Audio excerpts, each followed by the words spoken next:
Dans ce tutoriel, nous vous expliquerons comment simuler un système bifacial avec PVSYST.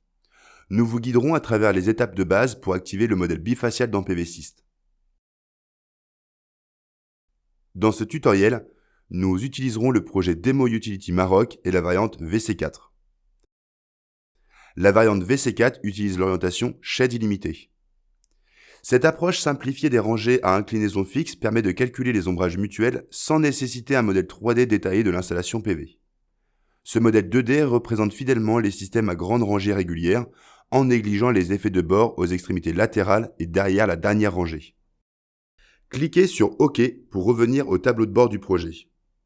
Ensuite, nous ouvrirons la fenêtre Système. Dans cette variante, le système PV utilise déjà un module bifacial. Vous remarquerez le bouton Système bifacial qui apparaît juste au-dessus du bouton Ouvrir. Ce bouton n'est visible que si un module PV bifacial a été sélectionné. Cliquez sur le bouton Système bifacial. Une nouvelle boîte de dialogue s'ouvrira, contenant les paramètres généraux du modèle bifacial. Dans cette boîte de dialogue, vous devez d'abord choisir entre deux options de modèle, l'un pour les systèmes à inclinaison fixe et l'autre pour les systèmes à suiveur. Étant donné que nous avons choisi une orientation à inclinaison fixe, nous utiliserons le modèle Shade illimité 2D. Ce modèle est appelé Shade illimité car, tout comme l'orientation choisie précédemment, il repose sur une représentation simplifiée des rangées à inclinaison fixe. Avant de passer en revue les paramètres qui peuvent être définis dans cet onglet, nous allons jeter un coup d'œil à l'onglet qui montre les propriétés géométriques du modèle bifacial 2D. Vous pouvez voir que les paramètres définis pour le modèle Shade illimité dans la fenêtre Orientation ont été importés automatiquement. Bien que vous puissiez modifier ces paramètres ici, cela n'affectera pas la simulation. Cet onglet est principalement conçu à des fins éducatives, pour aider à comprendre diverses situations modélisables uniquement dans cette zone.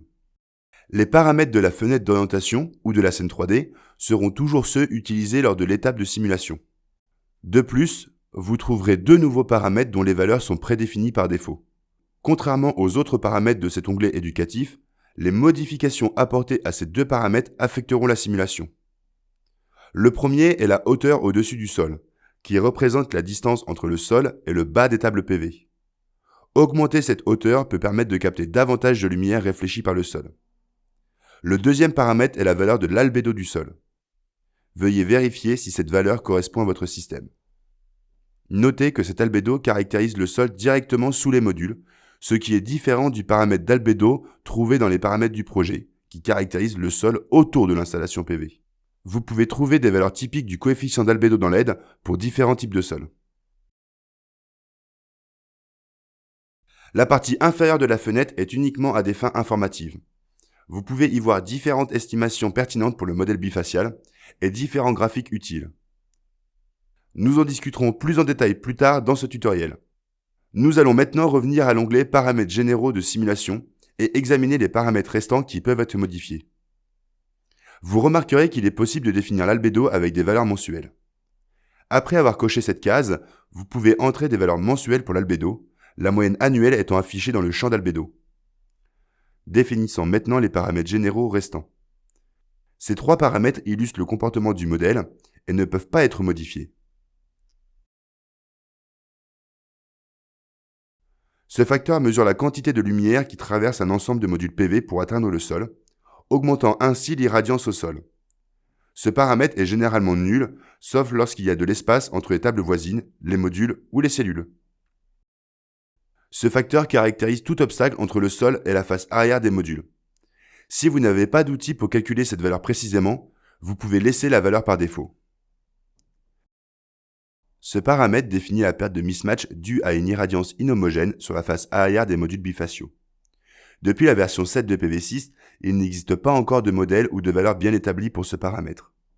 La valeur par défaut de 10% est une approximation grossière validée par quelques études comparatives. Ce ratio représente l'efficacité STC de la face arrière par rapport à celle de la face avant. Il ne peut pas être modifié ici car il s'agit d'une spécification dans le fichier PAN. Une fois le modèle et les paramètres généraux choisis, vous pouvez lancer la simulation pour le système PV bifacial. Jusqu'à présent, nous avons montré comment configurer un système bifacial à inclinaison fixe. Nous suivrons ensuite la même procédure pour un système de suivi à axe horizontal.